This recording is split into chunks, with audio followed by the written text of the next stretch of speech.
Coming up on Finding G-Spots, the amazing Souq Waqif in Doha.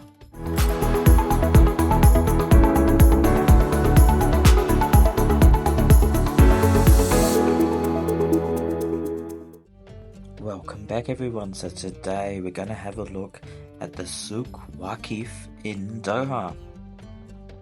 So my wife and I were in Doha earlier on this year. So if you've never been, it's quite an interesting place.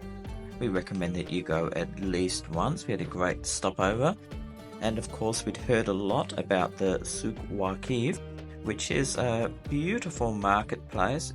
It's not far from the Musharraf downtown area. And yeah, of course, the first night we went there, we landed and we went straight away and had a look.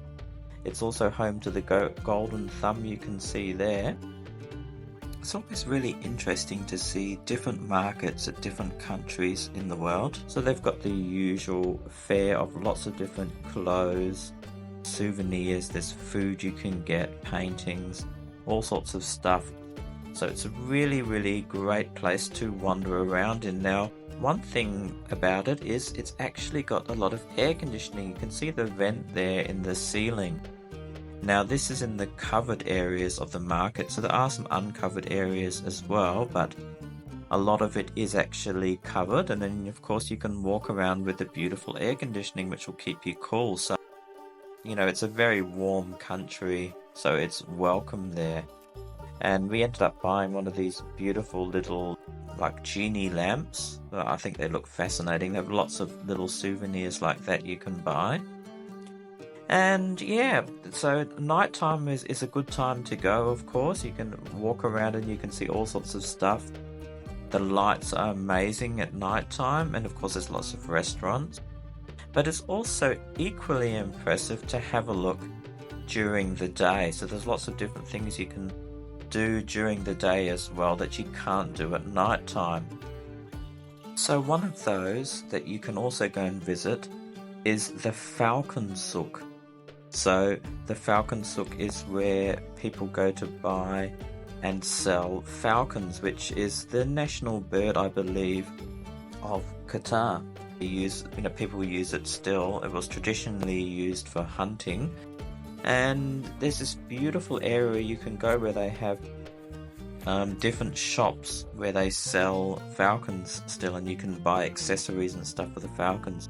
Another thing you can do there is you actually get the opportunity to hold a bird. So yeah, this is me holding one of the amazing falcons. They're really beautiful birds. There's a few different shops you can do that at.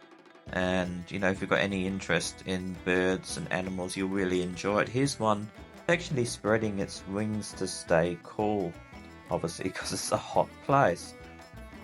Now another place not far from where the Falcon Suk is the horse stables, and they've got some beautiful green areas there, and you can see horses. So if you're one of those people that are into horses, I think you would enjoy this section as well.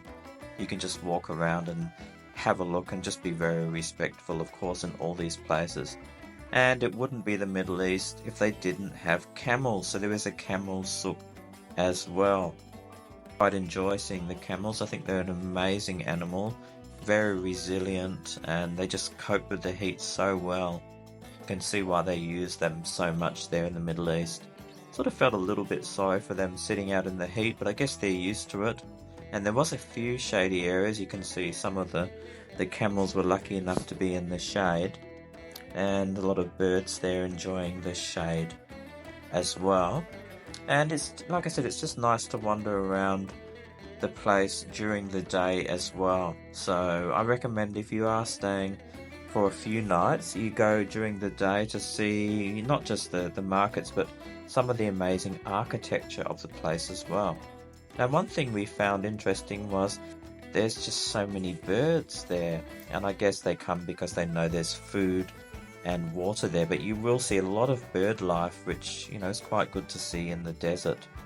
Now if you're not staying in the center of Doha and you're a little bit further away from the souk, you can still go there via the metro. You can see here, this is where the metro comes out, and as I mentioned, if you are going to go during the day, it's best to go early in the morning before it gets too hot, especially if you're going to see some of the outside areas. And probably wear some sunscreen as well, or else stick to the undercover areas, because at least they will be air conditioned and nice and cool. And of course in the evening you do get to see some of the beautiful lights as well. You can see here some of the buildings look amazing in the evening. Now the last place we would recommend you check out is the gold Souq. So even if you've got no interest in buying gold, this really is a really interesting place to go and see some of the terrific jewelry they've got and other sort of gold stuff there. So yeah, it's worth just having a look. It really is a fabulous place to explore in Doha, even if it's just to have a meal there. So that is the Souq Waqif in Doha, Qatar, in the Middle East. I hope you get to go and see it one day. It's really interesting. Thanks for watching. Bye for now.